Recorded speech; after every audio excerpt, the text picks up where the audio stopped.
These now are the main areas of fighting in northern Gaza. The shaded areas are where Israeli soldiers and tanks have made advances encircling Gaza City and effectively cutting the strip in half. Israeli troops and tanks have completely surrounded the port of Gaza.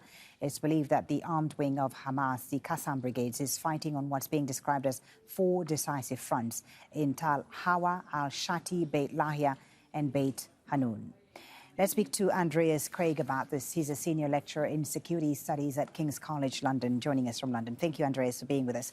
OK, let's begin with the situation at al-Shifa first, and this claim by the Israelis and the Americans that al-Shifa is the command center for Hamas. Is there any tangible evidence of that? Well, that's the problem. I mean, we're looking at an ongoing operation. Nothing that has been presented by either side as evidence is very tangible or conclusive, and things obviously shift around quite quickly. What has to be said, though, is that the narrative of al-Shifa hospital being somewhat the command center of Hamas has been going around for a decade. So Israelis have always pushed that narrative. It's now time of truth where they have boots on the ground, where they now have to come up with evidence that this is actually true. So far, they haven't presented any evidence. And the evidence that the IDF has presented over the last couple of days around different hospitals in Gaza have always not just been inconclusive, but to a great deal have also been inconsistent and showed a lot of flaws and misinformation in it, which also makes it very difficult to really trust their word for it. Right. And from an intelligence point of view as well, I would say that the Americans are just copying what the Israelis are saying instead of actually presenting their own evidence. So there isn't a lot out there. Right. Even if they came up with evidence, Andreas, evidence like, let's say, a bunker in al-Shifa hospital, what would it prove? It doesn't prove anything per se, and what we've seen, I think the IDF said this morning in Hebrew on the radio that they have not found any evidence for any hostages being there or having been there. So that as well also disproves some of the claims that they've made.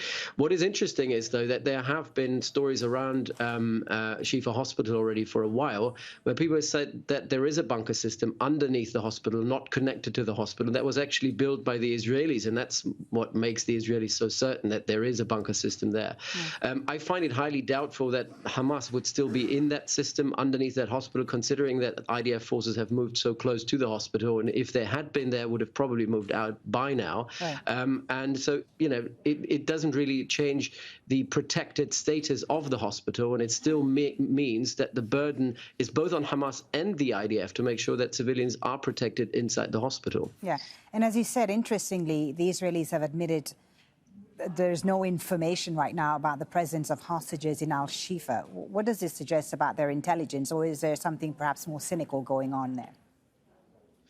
Well, I think in this operation, more than ever, the Israelis have shown determination to strike as they see fit. They don't double and triple check that as they might have done in previous operations. They certainly have been a lot more lax with the application of international humanitarian law in comparison to other Western countries or liberal democracies in their application of force.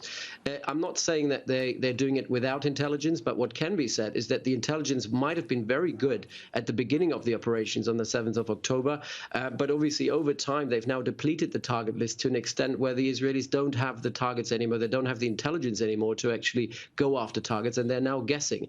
And the other thing that we need to understand is that the target, the human intelligence, the signal intelligence that Israel had on the ground certainly doesn't apply to the intelligence they have underground. So there are two different battlefields here, and that's what people don't understand. There's a battlefield overground, and there's a battlefield underground that nobody knows about, and that is not necessarily connected to the battlefield overground.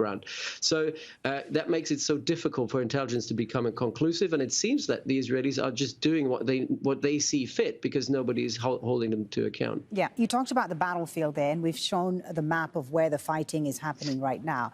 What is ultimately the goal for the Israelis in targeting al-Shifa, for example? What is the military goal beyond al-Shifa? Well, the absurd strategic target or strategic endgame that the Israelis are driving here is saying they want to completely annihilate Hamas's infrastructure. Hamas is primarily obviously an idea. Resistance is an idea. It's a movement.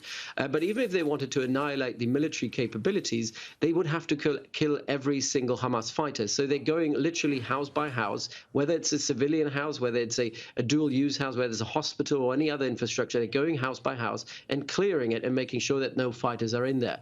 That is obviously obviously not just very disruptive, but is also somewhat counterproductive, because you're basically being pulled into firefights potentially, and you're killing more civilians, which again is something that you're trying to avoid if you fight an insurgency. So I think it's part of that.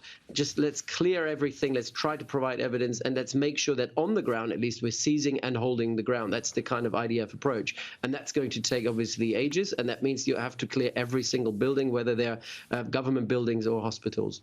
Andreas, very good to get your insight about this. Andreas Krieg from King's College London joining us on the News Hour. Thank you very much for your time. Thank you.